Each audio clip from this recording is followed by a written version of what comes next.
Hai, very demure. Apaan sih demure itu? Lu pasti lihat juga ya di TikTok ya, semua demar, demure, demar, demure. Apaan sih demure? Ada deh itu satu content creator di TikTok di Amerika. Dia bikin konten, aduh apa gitu apa dia menggunakan kata-kata demure, terus itu went viral.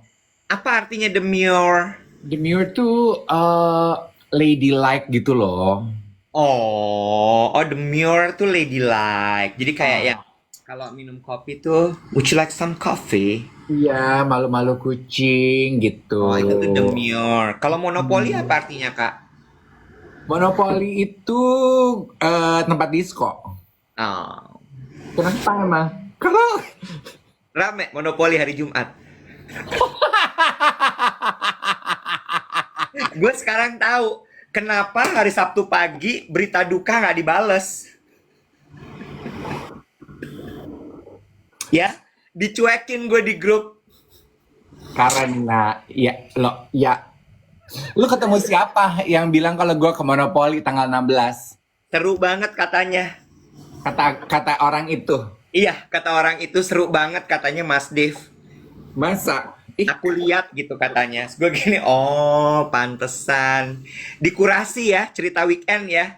Cuman Sabtu sama Minggu ya. Jumatnya nggak ada ya.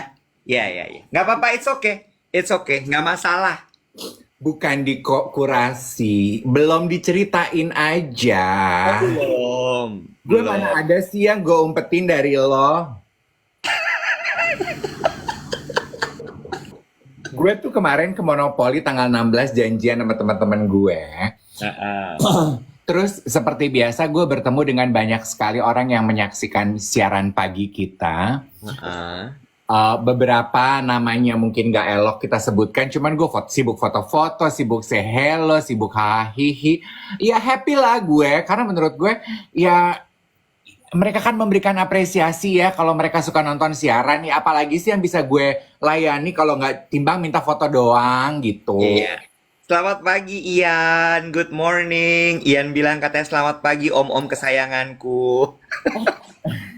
Ian Hugen, aku tuh ada yang mau aku tanyain ya sama kamu. Aku mau minta ajarin bikin edit video. Duh, elah baru baru hello udah langsung mau minta ajarin ilmu. Gila kali sih, Dev. Ya, lu juga gila, edit video doang mah nanya sama gua aja bisa kali. Ah, lu mah pelit. Ya Allah, sabar. Gue pengen gue pengen tone warnanya kayak Ian gitu yang item-item gitu kayak kayak kayak yang kayaknya duh gue ini keren banget nih, gue ini puyeng banget sampai sakit kepala gitu. Ngerti nggak lo? Kemarin gue minum kopi puyeng. Lo ketemu siapa yang bilang kalau ketemu gue di Monopoli? Coba ngaku. Lucu deh. Jadi ya, orang tuh, gue sampai gini. Kan udah jelas-jelas ya, Dave itu gondrong, gue botak. Tetap, halo Kak Dave. Terus gue kayak, oh ya, ya, ya udahlah.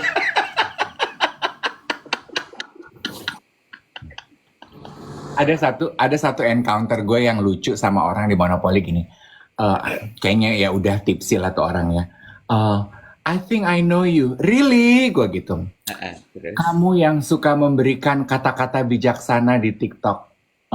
Enggak sih sebenarnya ya. Cuma gue berdamai aja lah dengan situasi. You got it. Gue gitu aja. ketuker. Mungkin dia pikir gue Abu Marlong. Apa dia pikir gue Mas Aji Santoso Putro? Kayaknya deh, Aji deh. Who am I?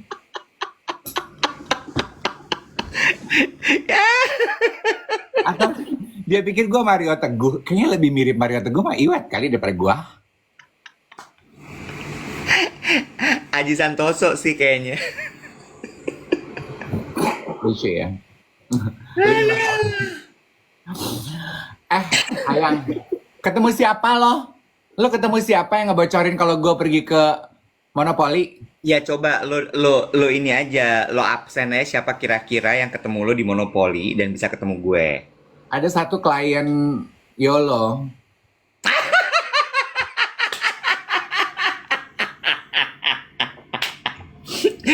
Terus kemarin dia event sama Angie ya. Ember.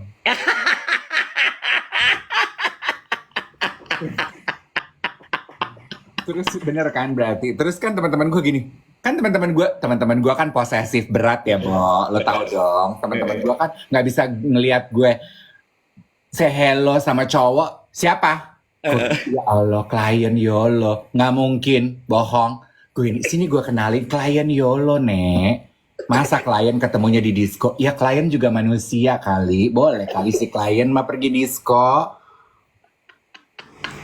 Temen lo yang mana tuh yang posesif gitu? Yogi gue tebak sih. Ya Yogi, ya Bobo, ya Alex, siapa? Siapa gitu. Ngapain gitu. Sama kemarin itu DM aku swamp gara-gara semua orang pergi ke Plaza Senayan main ke XX1 terus ngirimin gue foto. Kadin ini satpam yang kasep itu bukan ember. Sumpah. Iya. Terus pada foto. Semua foto gitu. Takut-takut cekek gitu. Oh, candid, paparazzi. Paparazzi. Nggak ada yang depan muka bilang, Mas aku foto ya gitu nggak? Nggak ada. Nanti kalau aku pergi nonton di Plaza Senayan, aku ketemu dia lagi, aku selfie ya, terus aku post ya teman-teman ya. Tenang. Ya. Di feed ya, jangan di story. Nggak usah ngatur, lu agensi bukan ngatur-ngatur hidup gue. Di feed dong. Lu ikutan mainan itu nggak sih? Roast my Instagram. Hah? Lu nggak tahu? Jadi ada permainan. Terus, jadi pokoknya lo minta AI untuk menganalisa Instagram feed lo. Terus abis itu nanti dari feed yang kelihatan itu dia analisa lah. Terus nanti dia akan bilang apa yang harus lo lakukan dengan Instagram lo gitu. Oh, nah itu gue lihat tuh ada beberapa influencer perfume yang gue lihat melakukan itu. Itu gimana caranya? Mesti pakai AI. Gue juga minta tolong sama Sylvester kemarin. Ketemu Sylvester? Loh, enggak. Lewat DM. Gue lihat dia ngepost terus gue gini lucu banget, aku mau gitu. Oh, ntar lo ajarin gue dong. Gue nggak bisa. Gue minta tolong dia yang bikinin. Gak, gue minta ajarin Ian Hugen aja. Ya Allah, marah aja. Kayaknya ada aplikasinya yang harus di-download. ChatGPT. Oh, ChatGPT. Iya, pakai ChatGPT itu. Oh, lucu. Nanti dia kasih review gitu. Menurut dia Instagram kita kayak apa, terus apa yang harus diperbaiki gitu. Nah, nyambung ChatGPT. Aduh, bahas nggak nih yang waktu itu gue kirim? Aduh. Soal ada seorang, dia tuh sebenarnya adalah orang agency di New York. Namanya Sun Yi. Account Instagramnya sun.yi. Terus dia bilang gini, intinya jangan membiasakan menulis menggunakan ChatGPT atau AI. Karena sesungguhnya menulis itu adalah proses mengurai pikiran. Melatih lo untuk membuat struktur berpikir, bertutur, dan bercerita. Jadi, kalau lo pakai AI untuk menulis, itu akan membuat otak lo nggak bekerja, nggak dilatih. Nah, sebenarnya gini, gue suka dengan itu karena lo tahu kan bahwa membaca itu adalah menimba ilmu, mendapatkan ilmu. Tapi menuliskannya itu akan membuat lo lebih dalam memahami soal bacaan tersebut. Gue tuh menganalogikan menulis seperti ini, mengunyah kembali apa yang kita baca. Itu menurut gue, that's how I describe my writing process. Berarti benar, orang yang tipsi di Monopoly. Kamu yang suka kasih kata-kata bijak kan, mengunyah kembali, berproses dengan apa yang kita alami. Ya kan, Bo? Tapi lu setuju nggak? Maksud gue gini ya, iya, AI atau ChatGPT itu membantu kita. Untuk beberapa kondisi, misalnya lo buru-buru, misalnya lo memang butuh sesuatu yang cepat, tapi jangan dihilangkan kebiasaan menulis itu. Gue setuju.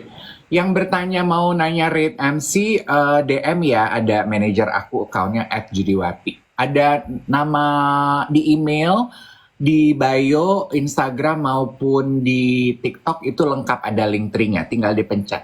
Ya, Gue setuju. Gue setuju. Gue juga ya, kemarin ngobrol sama siapa ya mengenai AI ini gitu bahwa yang tidak dimiliki oleh AI itu sebetulnya adalah hati. Jadi kalau lo melakukan pekerjaan lo yang membutuhkan hati, yang nggak bisa dilakukan pakai AI gitu. iya, iya.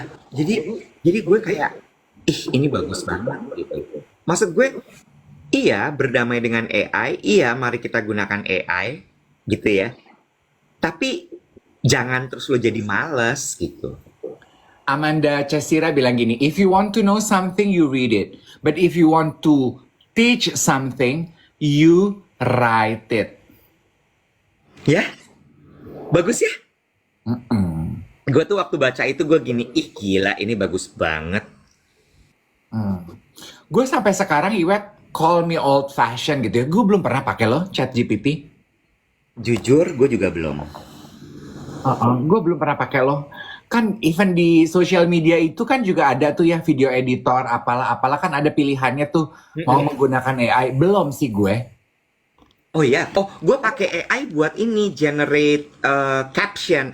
Sorry, generate apa tuh kayak yang tulisan kalau misalnya di video. Nah itu gue pakai AI. Oh iya, itu di IG juga udah bisa ya. Bisa. Terus abis itu gue pakai AI kalau misalnya gue mau ngapus background tuh gue pakai AI. Tapi ChatGPT itu gue belum pernah yang secara khusus menggunakan itu. Iya, iya memang. Ini lagi ya, sebuah diskusi yang menarik lagi ya.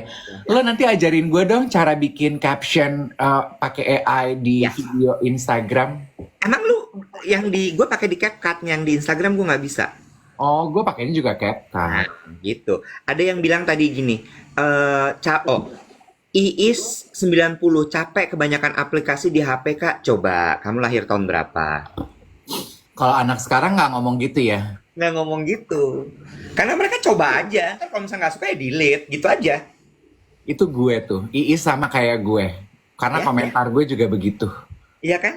Lo ya udah download aja. Nanti kalau ternyata lo nggak cocok, lo nggak suka, delete gampang. Iya, ringan aja gitu ya. Ringan aja. Yang penting lo coba dulu gitu. Oke. Oke. Buat teman-teman yang baru bergabung di Dave Iwet Siaran Pagi ya, kita baru mulai nih, baru 15 menit kebersamaan kita. Ya, Eh, ada yang nanya bahas apa pagi hari ini. Sebetulnya kita agak circling around karena nunggu 7.15 karena aku tuh janjian sama teman aku yang kemarin di ban sama TikTok terus kayaknya gatel gitu pengen cerita sama pengen sharing mengenai topik kemarin. Nah, Becky Tumeo akan kembali mencoba peruntungannya. Dia akan mencoba membuka kehadirannya kembali di duet siaran pagi. Kalau dia sudah hadir, baru kita akan mulai ngobrol. Coba ya aku cek ya. Dia udah nonton belum? Tadi gue janjian sama dia. Tuh 7 nanin dia. Tuh. Jangan di coba. mobil. Duduk, tenang, jangan gerak-gerak, jangan di mobil.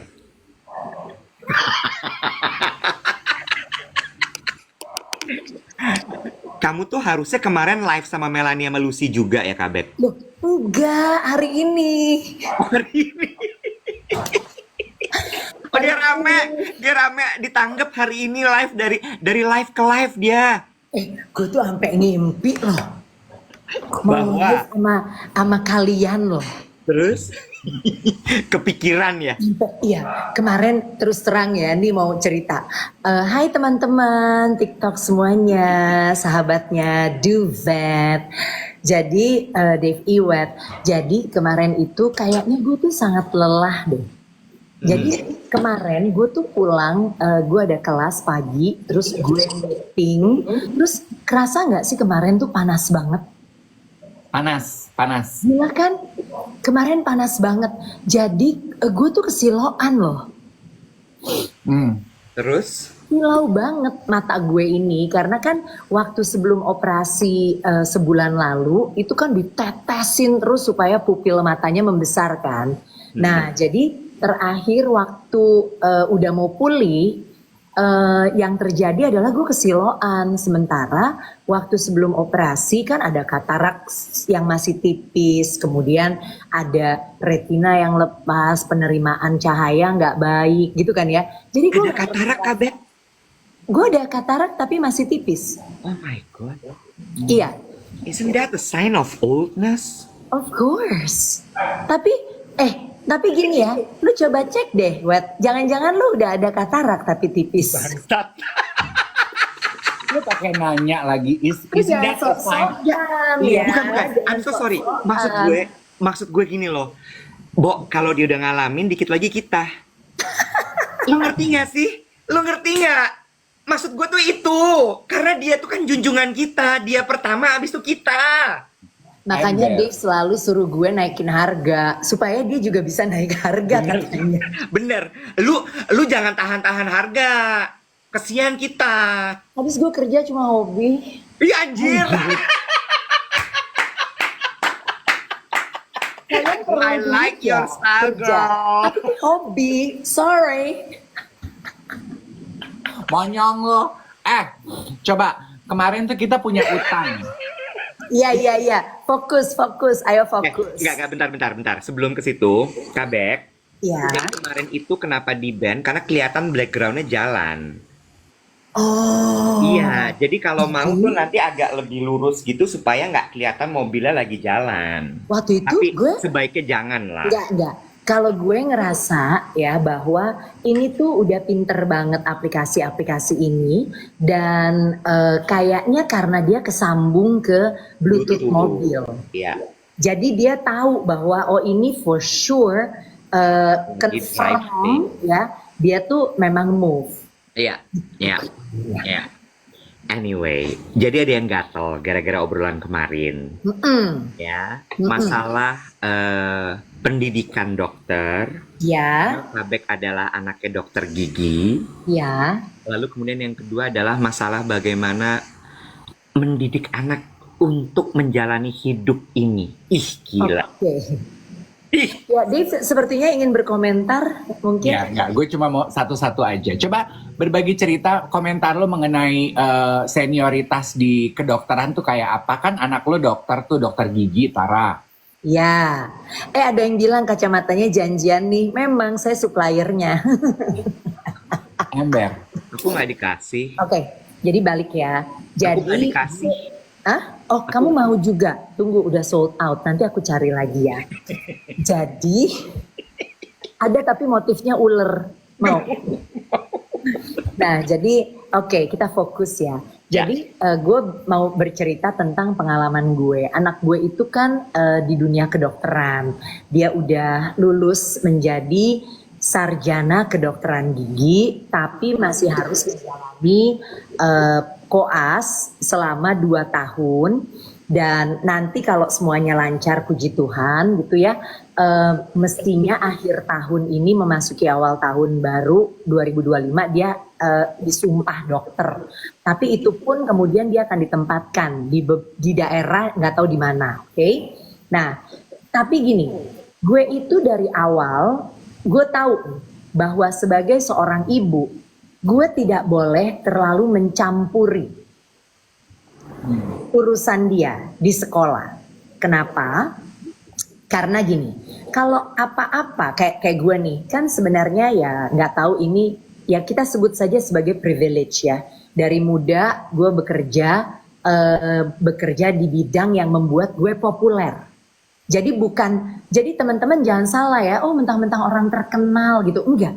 Kita ini lu Wet, lu Dave, gue gitu ya, dan teman-teman lain yang bergerak dalam bidang entertainment itu tuh memang kita tuh karena pekerjaan kita jadi lebih populer.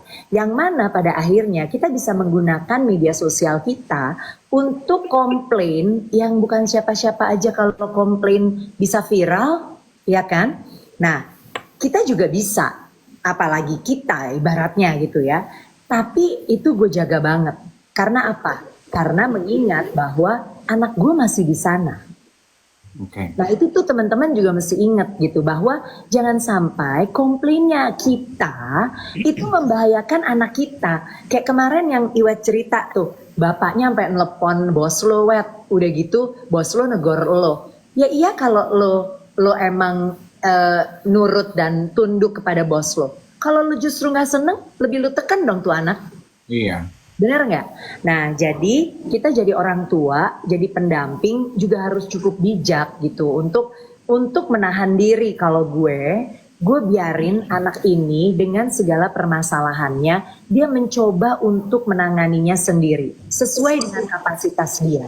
Disitulah dia bertumbuh dewasaannya dan dia menjadi lebih streetwise, street smart.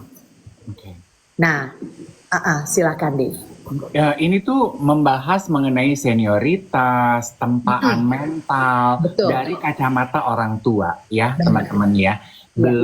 Kita belum menyentuh. Kalau teman-teman kan ada yang berkomentar, tapi kayaknya kalau soal perundungan di kedokteran itu sistemik, kita belum menyentuh situ. Betul. Terus ada yang bilang dokter gigi sama dokter spesialis pengalamannya beda, betul Pasti. beda. Pasti Tapi kenapa yang dibahas dokter gigi? Karena dari point of view pengalamannya Ibu Rebecca tuh yang ada di bawah. You back to ya. Aku yakin setiap orang pengalamannya pasti berbeda. Iya. Tapi kita mencoba membahas mencari irisan pengalaman yang sama. Betul. Jadi gue cukup bersyukur ya Iwet, Dave dan teman-teman semuanya karena anak gue itu dari pertama masuk sampai dengan sekarang. Ya kalau gue dengerin ceritanya tidak ada pengalaman yang ada pengalaman yang tidak menyenangkan banyak. Kalau terkait disiplin, ya bukan hanya pengalaman anak gue, tapi pengalaman gue sendiri. Lo mau bilang disiplin membuat atau kedisiplinan yang diajarkan membuat dokter-dokter ini juga disiplin. Lo pernah nggak ngantri dokter nggak dipanggil-panggil? Gue tanya, kemana dokternya? Belum datang. Belum datang. Alasannya Apapun lagi operasi. Nah, apapun alasannya, gitu. Jadi disiplin apa yang mau lo tekenin dengan lo suruh makan orang suruh makan nasi bungkus 5 terus suruh bikin video buktiin dan lain-lain, itu bukan disiplin, itu bullying. Iya. Dan gini ya, gue itu lulusan Fakultas Keguruan dan Ilmu Pendidikan. Oke, gue tuh anak FKIP ya. Jadi dan gue tuh bukan sekedar gue masuk ke situ karena gak ada pilihan lain. Gue suka dunia pendidikan. Dan kalau gue sampai sekarang masih bertahan menjadi seorang fasilitator berbagi ilmu komunikasi, itu karena actually the inside ya, I really care about education gitu. Ya, cita-cita ideal gue adalah gue bisa berkontribusi untuk menghasilkan generasi muda yang lebih berkualitas, generasi muda Indonesia yang lebih berkualitas gitu kan. Nah, itu cita-cita gue. Jadi nah dulu gue tuh kenapa gue cerita sampai kemari karena gini, balik ke zaman gue ospek. Gue di Atmajaya kan. Nah, FKIP Atmajaya itu nggak ada loh ospek-ospek. Gue ngerti sih karena apa? Mereka tidak ingin menurunkan trauma kepada para pendidik di masa depan. Lu bayangin nggak? Kalau pendidik-pendidik ya sama, dokter-dokter senior itu hanya bernafsu untuk melampiaskan apa yang pernah mereka alami yang jelek-jelek kepada bawahan mereka, junior mereka. Kan bahaya, Bu. Mentalnya tuh kayak apa gitu. Benar nggak? Jadi kayak kalau misalnya ya maaf nih ya, anak gue sih ngalamin yang dibilang disuruh standby jam 8 nanti yang nyuruh datangnya jam 12 gitu sih ngalamin gitu kan. Nah kemudian apa? Mereka hanya bisa nunggu ya, protes juga nanti diomelin ya dong. Nah tapi mental seperti apa yang mau dibangun dengan contoh yang seperti itu? Mental disiplin? No. Yang ada adalah mental, dulu gue pun disuruh nunggu. Lo ada perlu sama gue? Gue nih ya. Gue nih Punya power. punya power dalam hidup mati lo, gitu ya. Ya lu tunggu, kan gitu, Bo. Iya memang, betul. Gue sih ngelihatnya kayak gitu ya. Jadi maksud gue sepertinya ini bukan masalah hanya di dunia tertentu, industri kedokteran atau apapun itu, tapi menurut gue secara luas, secara umum, dunia pendidikan di Indonesia ini punya banyak sekali PR sih. Tuh Iya. kementerian tuh PR-nya banyak banget, makanya kerja deh bener. Eh, Iya. Betul. Ada yang bilang gini, ada jalurnya kok untuk menyampaikan komplain. Itu betul. Gue tuh semalam sampai baca gitu ya kasus dan pemberitaan mengenai mahasiswa yang sedang kita bicarakan yang kasusnya meruak ini. Ya, Akhirnya kementerian kan juga angkat suara tuh dan mengirimkan tim khusus, penyelidikan, bla bla bla bla bla bla. Dan mereka menegaskan kembali ada jalurnya untuk menyampaikan komplain. Eh, yang juga pengen gue tegaskan di sini adalah memang dua hal. Satu, speak up. Kalau lu mengalami perundungan, bener nggak, Bek? Speak Betul. up gitu. Ya. Sekarang itu udah bukan zamannya diem-diem aja. Mm-mm. Satu, speak up. Dua, break the cycle seperti yang tadi Becky bilang. Benar. Ya kan? You Betul. need to break the cycle. Nggak malu, Bo. Tapi gini Dave, masalahnya kenapa orang tuh males speak up? Bisa jadi dilihat contoh-contoh bahwa lu speak up juga nggak didengar, lu speak up juga cuma diterima dan tidak ditindaklanjuti, gitu loh, ya kan? Nah, sekarang ini yang terjadi adalah lebih banyak orang yang berharap kalau dia speak up atau menyampaikan komplain itu akan viral. Iya, dengan viral dapat Betul. atensi. Betul, karena viral ini jadi punya powernya sendiri. Tapi mau sampai kapan? Masa semuanya ya kan viral, mesti nunggu viral gitu loh. Silakan Iwet. Kabek, aku pengen tanya gini, sebagai orang tua kan, oke, kita udah tahu standpointnya Kabek, ya. Kabek nggak setuju sama sekali dengan aneka tindak senioritas, bullying, Bullying ya, tapi Ya. bukan disiplin ya Wet, Oke, bukan soal oke. disiplin. Oke. bullying, power play di dalam Ya. dunia pendidikan kita dan Ya. sebagainya. Dan sebagai orang tua, aku tahu sekali pasti Kabek mau melindungi anak, Betul. ya. Tapi ditahan-tahan, udah biar dia paham hidup Ya. kayak apa segala Yes. macam. Tapi dalam hati Dalam batas geram, yang gitu ya. masih ini ya, masih ya. Nah, yang aku pingin tahu adalah sebagai orang tua, gimana caranya Kabek mengajarkan anak-anak, Tara dan Kayla, Mm-mm. untuk bertindak dan bersikap ketika mereka melihat dan mengalami Bullying. bullying itu. Oke, jadi kalau ya dalam hal ini, gue pernah gue pernah waktu itu Dave kayak Kayla gitu ya. Ini terjadi pada Kayla. Beberapa tahun lalu, waktu Kayla masih ada di sekolah di SMP, SMA waktu itu. Gue lupa deh SMP atau SMA. Jadi ada salah satu temannya yang merasa dibully oleh kawan-kawan, termasuk oleh Kayla, Oke. ya. Kenapa dibully? Nah, teman-teman, bully ini bukan cuma sekedar digebuk, ancaman fisik, ya, atau misalnya diambil makanannya, diambilin duitnya, dipalakin gitu ya. Bully itu kalau di kepala gue adalah situasi-situasi di mana kita dibuat sangat tidak nyaman dengan apapun. Nah, jadi temannya ini merasa bahwa ada bagian dari fisiknya itu yang selalu diketawain atau diomongin sama teman-temannya. Sehingga dia merasa dibully. Yes, termasuk sama Kayla nih kata dia gitu ya kan. Nah, dia mengadu kepada guru, kemudian orang tua juga jadinya menyampaikan komplain kepada guru. Gue nggak dipanggil, nggak diapa, tapi Kayla cerita sama gue, masa aku dibilangnya begini gitu ya, katanya aku ngetawain, katanya aku tuh ngatain. Nah, apa yang gue lakukan, jadi ini agak berbeda ya, tapi kan ini juga harus Kayla harus belajar gitu bahwa you have to lo harus mengenali, kamu harus mengenali apa yang menjadi bully ledekan yang tidak baik, apa yang memang ya ini bagian dari bercanda gitu. Jadi anak kita tuh harus bisa membedakan you, do you or did you laugh at her or you laugh with her.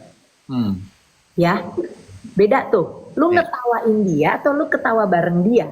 Gitu kan? Kalau lu ketawa bareng dia ya itu bagian dari pergaulan. Tapi kalau lu ngetawain dia, ada yang bisa diterima, ada yang nggak bisa diterima gitu. Nah, jadi menurut Kayla, ya aku tuh nggak ngatain, dia bilang gitu ya. Aku tuh juga nggak pernah kayak ngetawain. Ya mungkin kalau aku ketawa itu adalah reaksiku terhadap apa yang disampaikan teman-teman aku. Kemudian, jadi kan belajar ya tahu bahwa oh ini bully, aku nggak boleh melakukan itu gitu kan. Nah, jadi abis itu gue tanya, ya udah kemudian apa yang lo lakuin gitu? Ya gue minta maaf. Ya kan, nah kan anak-anak ya bukannya gimana ya, kadang-kadang juga karena penampilan dan kita nggak pede, kadang-kadang orang nggak ngomongin kita juga kita berasa diomongin, bener ya? Orang ngetawain kita juga ngerasa diketawain. Nah terus ini speak up, akhirnya yang tidak sebenarnya kita nggak maksud gitu, tapi jadinya ditangkap demikian. Nah jadi gue bilang, kemudian apa yang lo lakukan? Ya walaupun gue tidak bermaksud demikian, tapi gue minta maaf. Ya udah, that's good. Minta maaf dan aku janji tidak akan melakukannya lagi. Dan itu adalah memang prosedur yang harus dilakukan. Kemudian next kayak gimana? Ya berarti aku harus jaga sikap karena ternyata dia lebih sensitif daripada yang aku dan teman-temanku pikir. Nah, kan itu kan anak belajar sendiri, Bo. Iya. Didampingin. Jadi kalau Kayla waktu itu misalnya menjawab, ya aku minta maaf, tapi rese banget sih dia. Misalnya gitu, ya rese banget kayak gitu aja dipikirin. Nah kalau kayak gitu jawaban dia gue harus masuk, karena tidak semua orang tuh sama ya. Misalnya, nggak semua orang tuh bisa digituin. Nah itu kan anak jadi belajar. Silakan. Nah betul, berarti gini, pembelajaran itu terjadi, knowledge-nya itu muncul ke permukaan karena kan sebetulnya dari pengalamannya Kayla ya, bear with me with the story. Karena Kayla mendapatkan pendampingan yang tepat, yang menggawangi dia. Sehingga akhirnya dari pengalaman itu dia belajar sesuatu. Benar. Nah, berarti yang mungkin kurang nih, kalau teman-teman masih pada penasaran, yang mungkin kurang dari bullying di kasus kedokteran itu karena mereka tidak mendapatkan penggawangan, pendampingan yang tepat, gitu loh. Nah, ini yang sebenarnya poin dari kemarin gitu ya, mengenai ya again, gue bukan orang tua gitu, tapi gue melihat banyak cerita kan di sekeliling gue yang sudah menjadi orang tua gitu ya, bahwa parenting ini emang penting sekali masalah pendampingan ya. Karena setiap kali apa yang ada terjadi pada anak, itu kemudian orang tua tuh juga jangan kebawa emosi. Kalau misalnya tadi Kabek emosi gitu ya, kamu dibilang bully, oh my god gitu ya. Terus Kailanya bilang kan, aku nggak bully padahal mah ini nggak bener ini. Telepon masuk sekolah ini nggak bener Bu Guru gitu ya. Itu kan nggak jadi membuat suasana lebih baik juga gitu. Betul. Emang butuh kematangan mental juga untuk menganalisa. Oh oke. Diajak ngobrol, dianalisa. Oh oke. Anaknya udah tahu kok mesti ngapain. Betul. Ya. Kalau misalnya memang dia salah, mari diluruskan, dikembalikan kepada jalan yang benar gitu ya. Iya dong. Nah itu kan juga pelan-pelan jadi anak-anak juga belajar empati, berempati gitu loh. Wah oh iya ya, terus nggak apa-apa, anak bisa salah, yang penting mereka tahu mereka salah dan minta maaf, kan gitu ya. Menyambung soal kondisi di mana orang tua zaman sekarang tidak mengeneralisasi, tapi gue melihat banyak yang menjaga anaknya tuh kayak bola kristal, ya. Dijaga sedemikian rupa, diantar sampai ke ujung dunia, ya. Aku ikut dong kalau diantar ke ujung dunia. Aku juga pengen traveling. Enggak, ada yang seperti itu sampai gini. Ini anak gue takut deh, nanti kalau udah gede nggak punya life skill akhirnya. Ya, karena ya udah biarin dia. Biar dia tahu gitu bahwa dunia ini nggak seharum dan sewangi rumah. Iya, betul. Nah, what do you think about that? Ya kalau gue sih merasa itu perlu banget ya, Wet.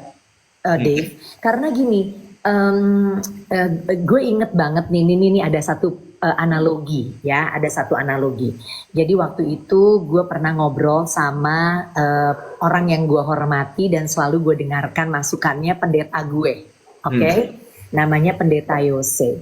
Nah, jadi waktu itu Pendeta Yose cerita mengenai komunikasi anak, dan ini bisa banget dipakai oleh semua. Jadi kayak gini, back ya, kayak kita tuh sama anak, oke?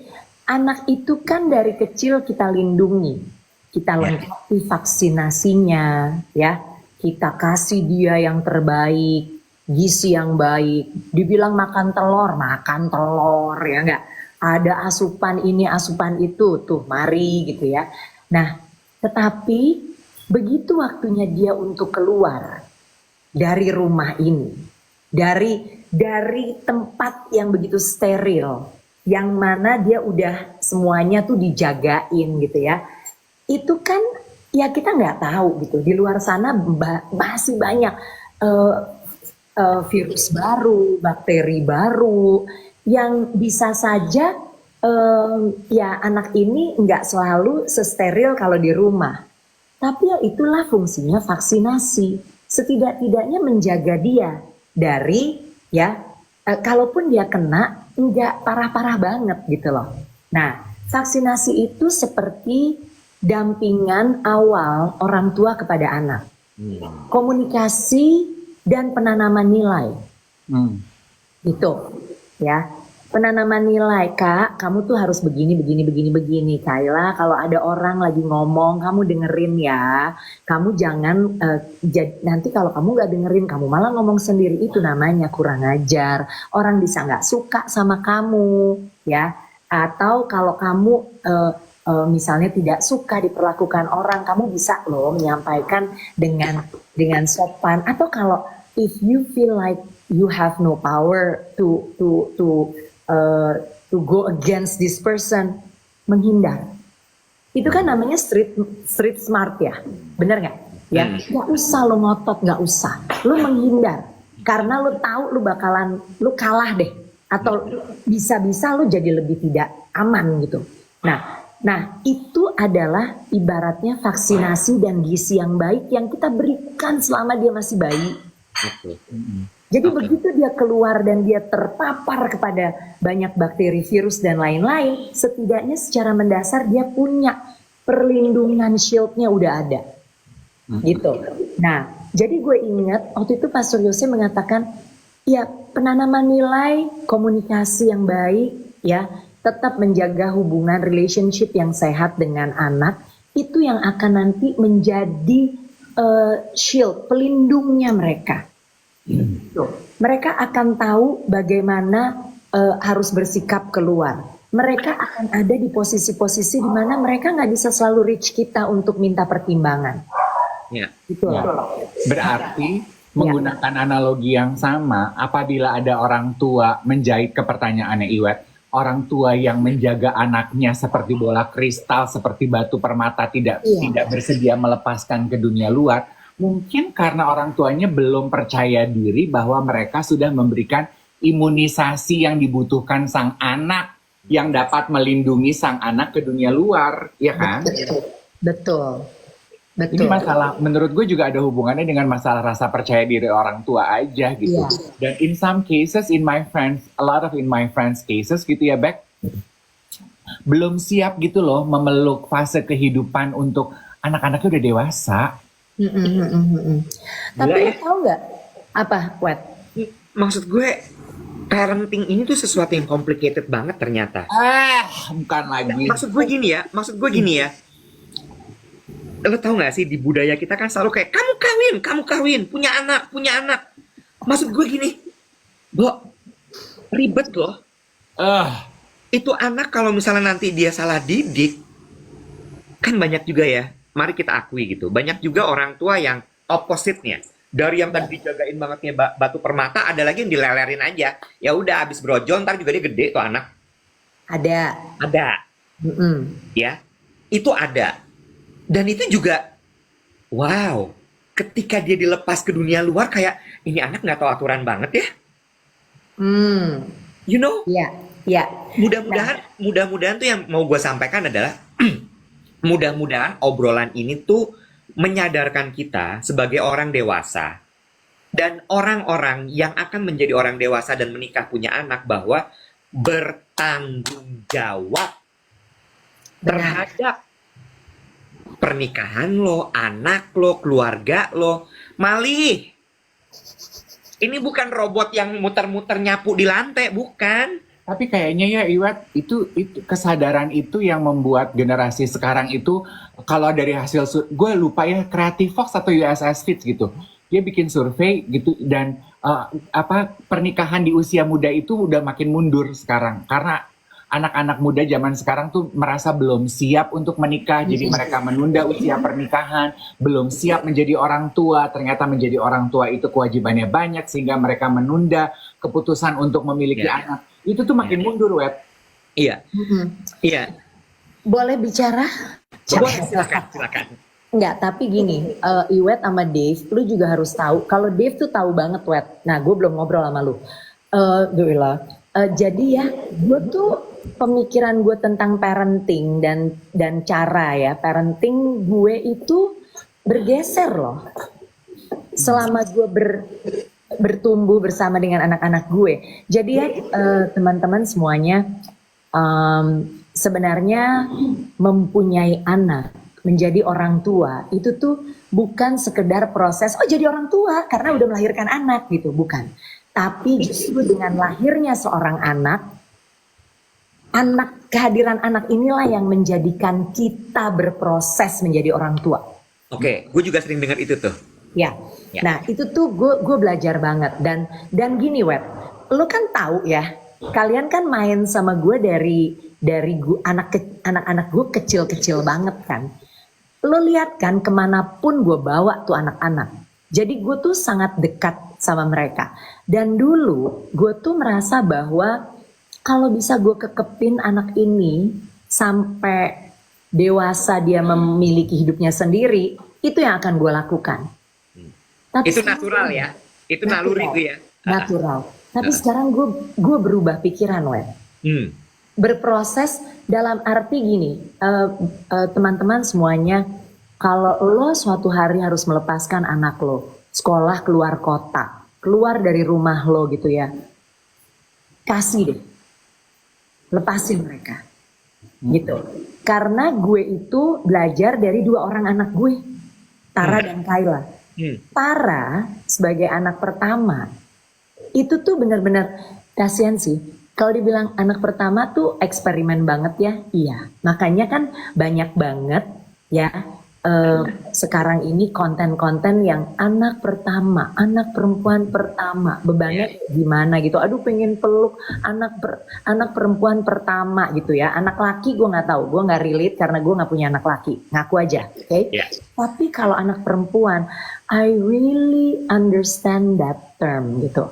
Bahwa karena itu terjadi di household gue ini gitu ya, di rumah gue ini. Jadi kalau Tara dari dulu tuh gue kepingin sebenarnya idealnya Tara dan Kayla itu harus ada di bawah atap rumah ini bersama gue dan Irwan. Oke. Tapi ternyata dengan Tara, tapi ya bukan gara-gara itu juga jadi Tara tuh nggak kemana-mana ya, karena kan Tara kepingin sekolah kedokteran. Nah gue udah bilang dan diberi pengertian dari awal bahwa Kak, kamu ngerti kan kalau kamu mau ambil kedokteran, kamu nggak bisa ambil kedokteran yang S1-nya itu di luar. Kamu Harus di dalam negeri. ambil di dalam Indonesia. Karena kalau enggak, Nggak bisa praktek. penyerapannya itu PR lagi, kecuali you are going to stay out there anyway gitu. Nah, waktu itu pikiran gue tuh nggak bisa terima itu. Tapi sekarang, Web, kalau gue bisa mundur ya ke momen-momen di mana Tara mau mulai sekolah, gue akan encourage dia untuk keluar. Itu maksud lo your take on parenting berubah seiring dengan tumbuh kembang anak. Betul. Gue akan encourage dia keluar. Gue nggak punya duitnya, gue usahain. Ya asal jangan putus tengah jalan gara-gara emak bapak lu nggak punya duit ya. Gue akan usahakan lo keluar. kayak Kayla gitu ya sekarang keluar. Ya memang ya sorry to say gitu ya, kadang-kadang gue juga sedih, tapi sebenarnya itu bukan masalah orang tua sih, karena setiap anaknya kita harus percaya setiap anak memiliki jalannya masing-masing. Tapi dalam arti ya itu, gue ngelihat sebenarnya kalau lu bisa keluar dan punya pengalaman untuk mandiri dan lain-lain, itu harganya mahal, Bo. Asal nilai yang lu tanamkan tadi udah bener ya. Ya, Ya. Dik, Anda mau bicara? Asal imunisasinya udah lengkap Betul, di rumah. benar. Itu benar banget. Gitu. Kak, Banyak kan ya yang kenapa kak? It's another episode, darling. gila. Gak bisa ngomong di sini sebentar aja, sebentar lagi habis waktunya. Nanggung kakak. Bener, nanggung kakak. Tapi balik gini, maaf Vet. Iya. Potong bentar. Soalnya ada yang nanya, jadi kalau anak korban bully gimana? Anak korban bully? Aduh, lo pernah dengar nggak sih istilah it takes a village? Whatever ya, it takes a village to raise a child, it takes a village to blah blah, it takes a village. Nah ini juga menurut gue, it takes a village to overcome this problem with bullying. Yes, I agree. Gak bisa. Silakan. Bicara mengenai bullying kan dari tadi ada yang berkomentar kayaknya udah gatal gitu ya.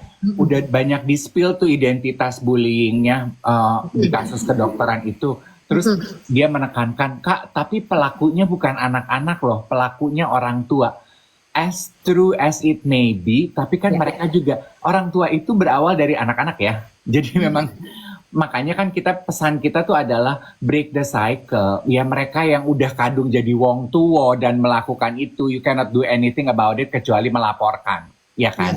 Tapi tanggung jawab lo yang masih anak-anak untuk tidak meneruskan kutuk ini kepada generasi di bawah lo. Betul. Ya Wet, kayaknya lu gatel mau ngomong dari tadi, kesian. Ayo cepetan.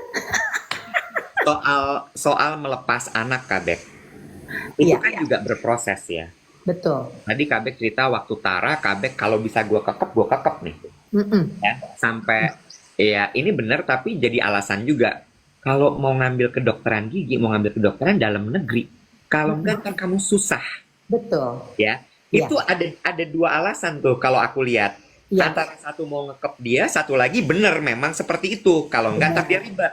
Ya kan?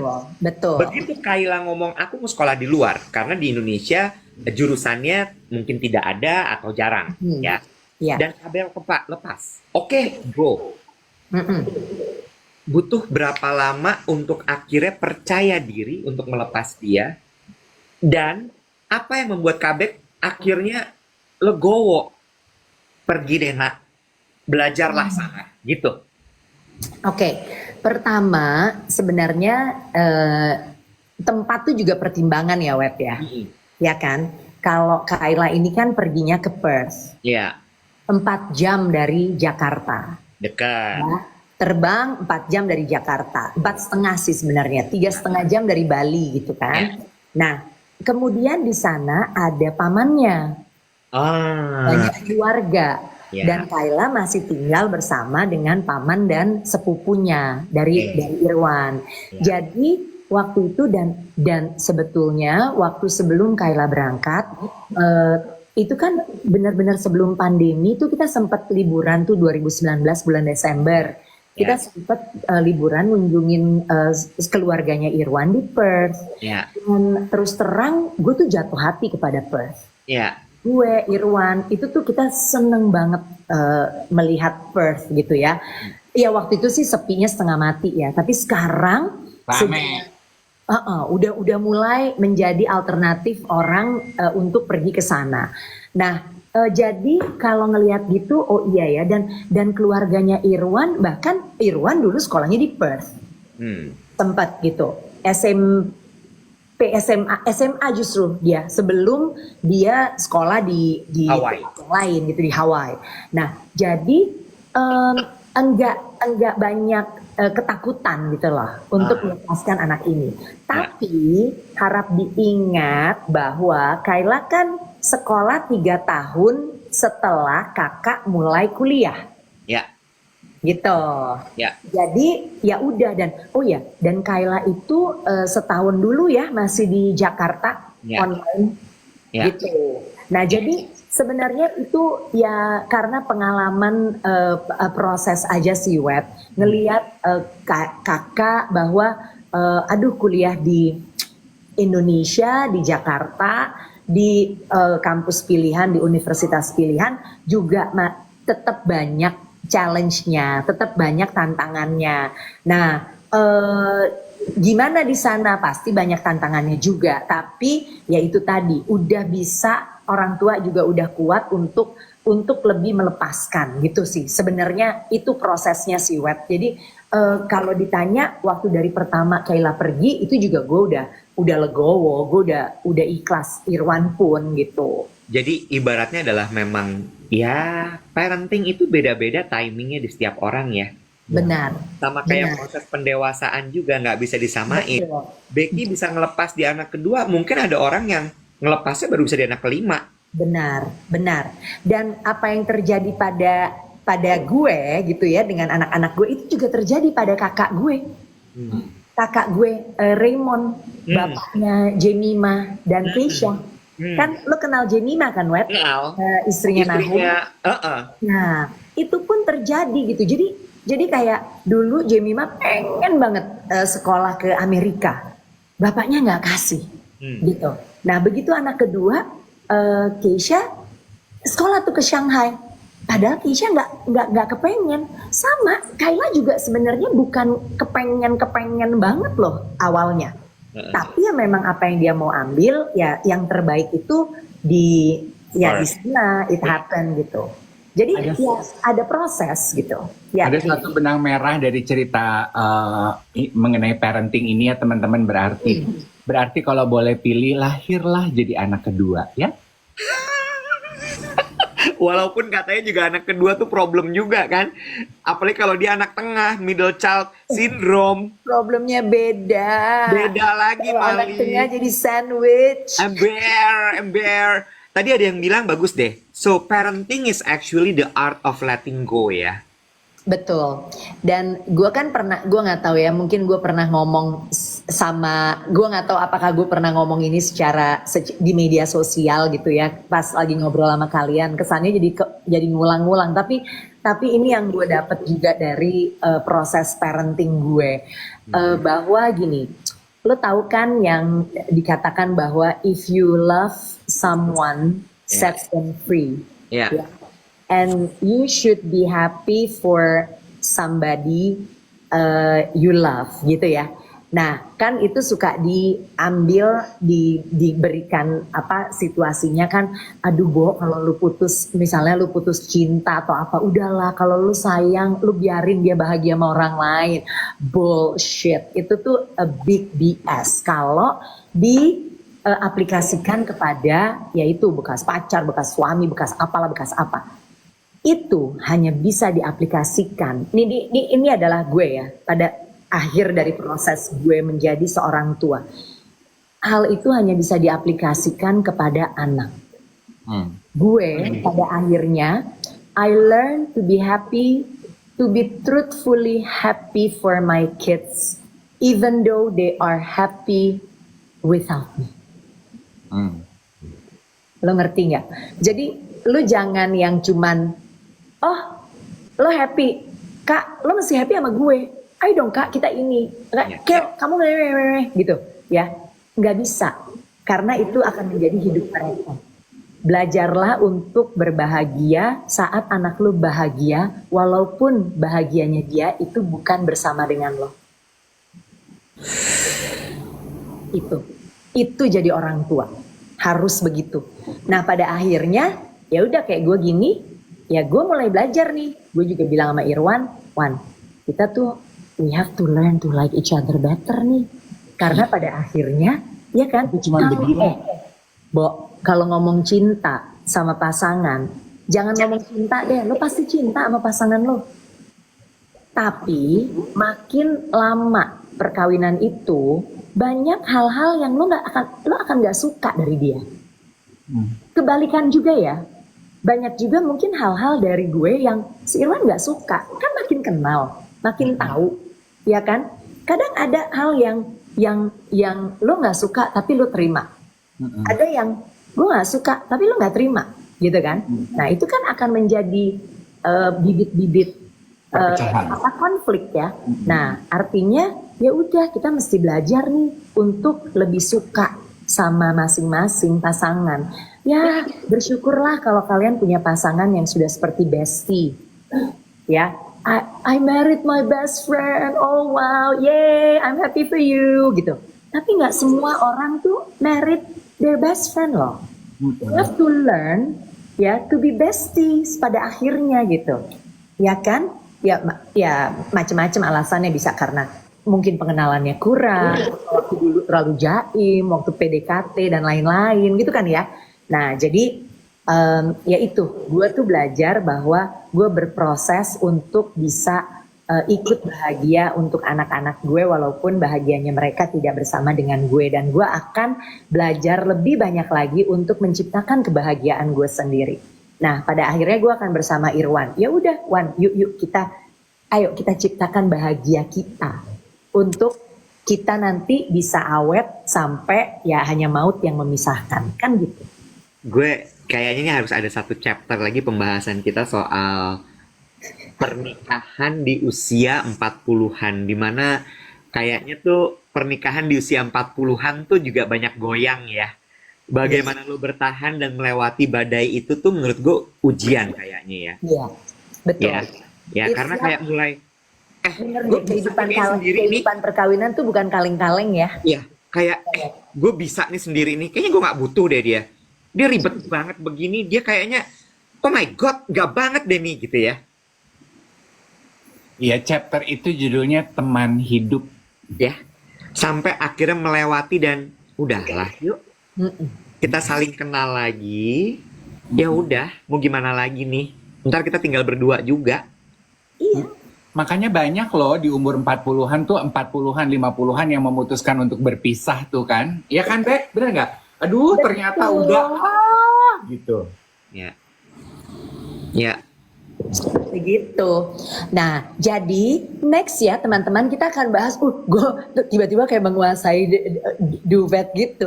Kita masih punya banyak yang akan dibahas. Makanya Wet, bikinin gue acara. Lu katanya mau meeting sama gue kagak manggil-manggil. Awas lu ya. Oke, jadi teman-teman, next kita akan bahas disiplin. Kita akan bahas kembali bullying. Kita akan bahas relationship ya di usia 40-an. Kalau bikin silabus, ini acara kita.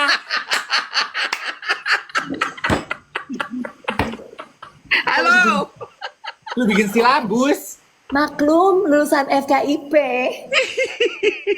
Minggu depan kita atur ketemu ya, meeting di kantor ya. Ya dong, mata gue udah ya sisa picaknya doang.